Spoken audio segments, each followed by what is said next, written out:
नमस्कार मित्रों, RV ISPCS classes में आप सभी का हार्दिक स्वागत है। इतिहास विषय के महत्वपूर्ण टॉपिक को लेकर आए हैं जो प्रारंभिक परीक्षा और मुख्य परीक्षा दोनों के लिए महत्वपूर्ण है। देखिए, विदेशी यात्रियों का विवरण यहाँ पे दिया गया है। बहुत से विदेशी यात्री जैसे मेगास्थनीज, हुएनसांग, इतसिंग हो गए, स्ट्रैबो हो गए, अल्बरूनी हो गए, है ना।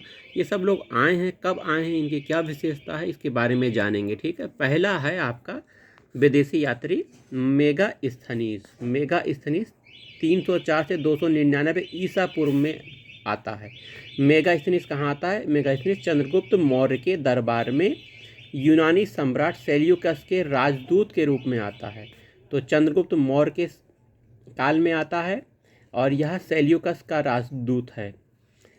इसने मौर्यकालीन भारत के बारे में अपने अनुभव विचारों का अपनी पुस्तिका इंडिका पुस्तक लिखी है मेगास्थनीज ने।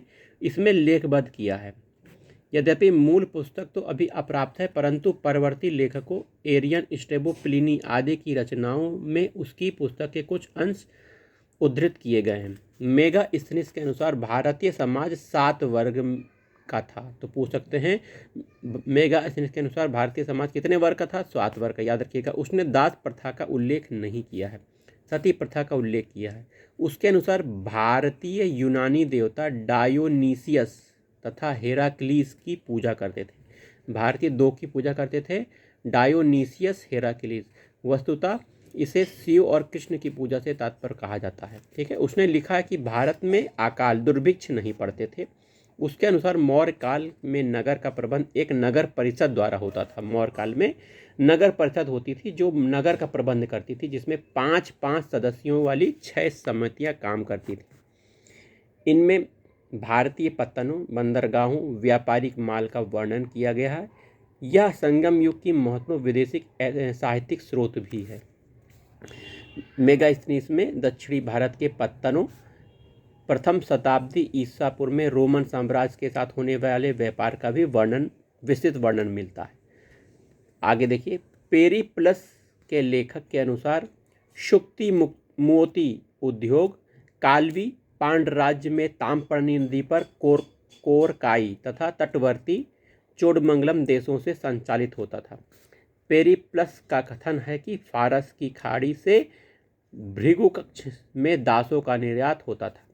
अगला देखिए, टॉलमी के बारे में जान लेते हैं। द्वितीय शताब्दी के मध्यकाल में टॉलमी भारत आता है। यह यूनानी भूगोलवेत्ता टॉलमी।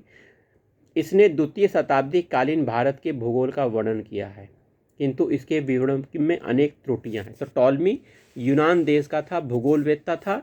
ठीक है। आगे प्लिनी ने पुस्तक लिखी थी, यह भी यूनान देश का है। लैटिन भाषा में नेचुरल हिस्ट्री पुस्तक लिखी है जो इंडिका पर आधारित है। तो प्लिनी ने पुस्तक लिखी है नेचुरल हिस्ट्री।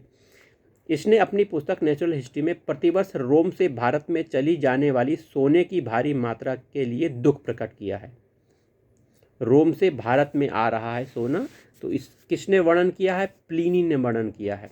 प्लिनी ने भारतीय बहुमूल रत्नों की एक लंबी सूची दी है तथा भारत को एक बहुमूल रत्नों वाला एक बड़ा उत्पादक देश बताया है। उसने भारत तथा उसकी नदियों को रत्न धारक उपाधि से विभूषित किया है। तो प्लिनी ने ये सब किया है। स्ट्रैबो के बारे में, यह भी एक यूनानी लेखक था जो 2वीं शताब्दी में भारत आया था। स्ट्रैबो के अनुसार मौर्य काल में नावों के निर्माण पर राज्य का एकाधिकार था। उसने कहा यदि कोई व्यक्ति किसी हस्तशिल्पी के हाथ या आंख को क्षति पहुंचाता था तो उसे मृत्युदंड दिया जाता था। उसने पश्चिमी व्यापार में भारतीय भागीदारी से संबंधित अनेक रोचक संस्मरणों का वर्णन किया है। आइए, अगला इंपॉर्टेंट महत्वपूर्ण यात्री आ गया है विदेशी, फाहयान 399 से 414 ईस्वी तक। फाहयान चीनी बौद्ध भिक्षुक फाहयान गुप्त सम्राट चंद्रगुप्त द्वितीय के शासनकाल में भारत आता है। तो ये चीनी था फाहयान, 399 से 404 ईस्वी तक भारत में रहा। और यह फाहयान गुप्त सम्राट चंद्रगुप्त द्वितीय के शासनकाल में भारत आता है। उस समय के भारत की सामाजिक, धार्मिक, आर्थिक स्थिति की जानकारी देता है। राजनीतिक वर्णन नहीं करता है, ये इंपॉर्टेंट याद रखिएगा। फाहयान के अनुसार गुप्त काल में वस्तु विनिमय कौड़ियों के माध्यम से होता था। उसने चंद्रगुप्त मौर्य के राज्य प्रसाद का वर्णन किया है। उसको लिखा है, क्या लिखा है राजप्रसाद के बारे में वर्णन करते हुए, यह राजप्रसाद मानव निर्मित नहीं बल्कि देव निर्मित था। आइए अगला है कास्मास इंडिकोप्लेस्टेप्स नाम से विख्यात यूनानी भिक्षुक तथा व्यापारी समुद्री मार्ग से भारत आया था कास्मोस, और श्रीलंका तक व्यापार इसने किया था। इसके वृत्तांत से पता लगता है कि 5वीं-6ठी शताब्दी में भारत चीन व्यापार में सिंघल द्वीप एक महत्वपूर्ण बिचौलियों का काम करता था। सिंघल द्वीप मतलब श्रीलंका। इसकी पुस्तक क्रिश्चियन टापोग्राफी है, किसकी, कास्मोस इंडिकोप्लेस्टेप्स। इसने भारतीय अर्थव्यवस्था के संबंध में विस्तृत महत्वपूर्ण विवरण उपलब्ध कराया है। आइए अगला देखते हैं ह्वेनसांग, जो कि इंपॉर्टेंट है, याद रखिएगा। ह्वेनसांग 629 और 643 ईस्वी तक भारत आता है। प्रसिद्ध चीनी बौद्ध भिक्षुक ह्वेनसांग सम्राट हर्षवर्धन के शासनकाल में भारत आता है। ह्वेनसांग को तीर्थ यात्रियों का राजकुमार के नाम से संज्ञा दी जाती है। चीनी भिक्षुक यह कई वर्षों में भारत में रहकर नालंदा विश्वविद्यालय में ह्वेनसांग अध्ययन करता है। इसने हर्ष को शिलादित्य नाम से अभिहित किया है। तो हर्ष को शिलादित्य किसने कहा, ह्वेनसांग ने कहा। तो ह्वेनसांग की यात्रा विवरण सीयूकी कहा जाता है।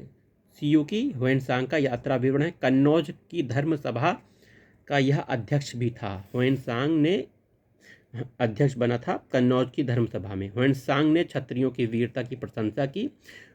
उन्हें राजाओं की जाति तथा शूद्रों को कृषक कहा। ठीक है। इत सिंह के बारे में जान लीजिए। इत सिंह 671 से 695 ईस्वी चीनी यात्री है। इत सिंह बौद्ध धर्म तथा बौद्ध उपदेशों को ग्रहण करने के उद्देश्य से भारत आया था। इत सिंह, इसकी पुस्तक प्रसिद्ध बौद्ध भिक्षुओं की कथाएं में समकालीन भारतीय लोगों के धार्मिक, सामाजिक, सांस्कृतिक जीवन के बारे में विस्तृत उल्लेख मिलता है। इत सिंह अपने साथ सुत, विनय, अभिधन पिटकों की लगभग 400 प्रतियां भी लेकर गया। अगला है इब्न खुर्दाद। पूर्व मध्यकालीन भारत के 16 महान अरब भूगोलवेत्ताओं में एक इब्न खुर्दाद था। इसने अपनी पुस्तक किताबुल मसालिक वल ममालिक में 9वीं शताब्दी की अंतर संचार व्यवस्था के बारे में महत्वपूर्ण सूचनाएं उपलब्ध कराई हैं।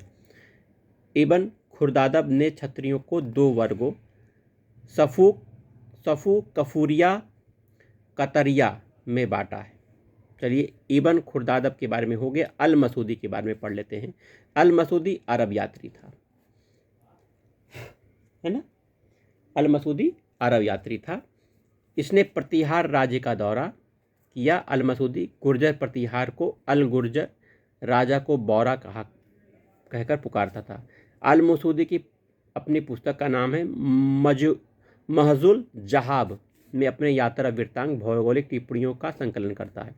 अल मसूदी के बाद अल बरूनी 1024 से 1030 तक भारत आता है। भारत आने वाला प्रमुख अरब यात्रियों में अल बरूनी उर्फ अबूरे हान भी था। अल बरूनी मोहम्मद गजनवी के साथ सोमनाथ पर आक्रमण करने के समय भारत आया था। अल बरूनी भारत में रहते हुए खगोल विद्या, ज्योतिष, प्राकृतिक विज्ञान, धातुशास्त्र, चिकित्सा शास्त्र, संस्कृत, रसायन शास्त्र आदि विषयों का विस्तृत विवरण किया है। अल बरूनी की पुस्तक तहकीक ए हिंद।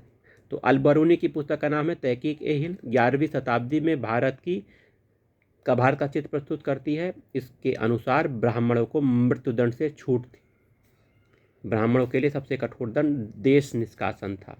अल बरूनी के अनुसार किसी ब्राह्मण के विरुद्ध किए गए घातक अपराध से किसी भी प्रकार की मुक्ति नहीं पाई जा सकती। किसी ब्राह्मण की हत्या करना महानतम अपराध था, जिसे वज्र हत्या कहा जाता था। अल बरूनी ने 4 परंपरागत जातियों का उल्लेख किया है। इन जातियों से बाहर के लोग अंत्यज कहलाते थे।